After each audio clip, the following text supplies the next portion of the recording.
Yo, what is up? Today we are checking out the GBB champ, BizKit. I'm not gonna waste any of your time. I love this guy's music. Single device user, MK1. Really excited to see this one.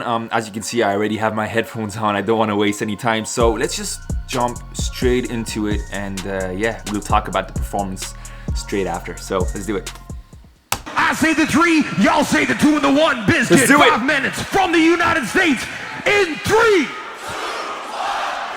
Let's go.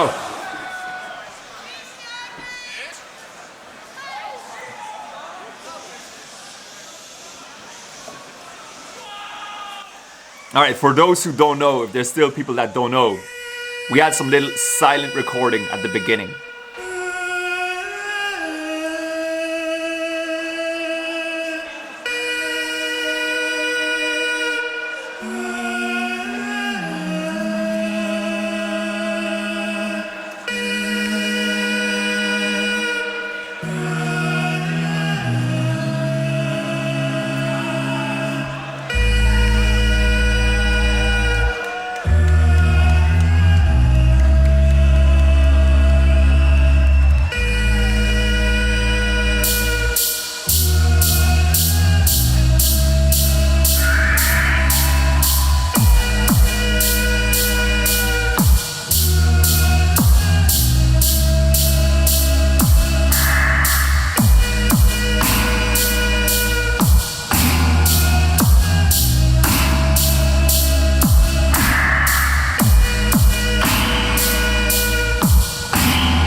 Alright, how to say this?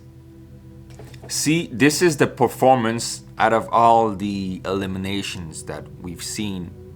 This is the one that has the more soul into it. This is the one that makes me feel something the most. This is the one that gives the more emotions. And it seems as if no matter what Loopstation performance I'm watching, the performance will have more soul into it if it's simply made with one device and with as much vocals as possible. Keep it raw, keep it simple, keep it human, keep it organic, and put your soul into it. And you're gonna give people much more emotions than if the sounds are all synthesized, sounds, a bunch of effects that are voice triggered. And you see, I'm now using the Mark II Loopstation. And as much as I think that my music will be better on the Mark II, it will not give the same emotions as my songs on the Mark I. And I know it cannot. Because I'll be using effects on the Mark II that are voice triggered, but that do not sound human. On the Mark I, you needed that human aspect to make your music to a certain extent. And it simply is not the same thing. This performance just made me remember why I fell in love with Loopstation battles, Loopstation performances. Because this is exactly the type of performance that makes me want to continue looping. When I see this, I still have hope for vocal looping. As much as I love and respect every looper and their performance and what they bring at the GBB, I will never find the same emotions as when I'm watching something like this. I've always been a fan of BizKit's music. I've always loved his stuff. And I must say, I was not seeing him as a favorite for this GBB, but when we arrived at the hotel before the actual event, we showed each other our rounds, and he surprised me. I was really amazed by the rounds that he prepared, and that's when I understood that he was going to be a serious competitor for this event. I'm not going to talk much, I'm not going to go in detail in the criteria. I have nothing negative to say about this performance. I know some people said, oh, the mix is not perfect, sometimes it compresses it. I don't give a shit about that. I'm just here for what it makes me feel, and I fucking love this. And this is truly what I said earlier on. This is exactly what makes me continue to love watching Loopstation performances for things like this. So great job, BizKit. Yeah, that's it. A real champ. See you guys soon for next video. Peace. Hope you enjoyed it.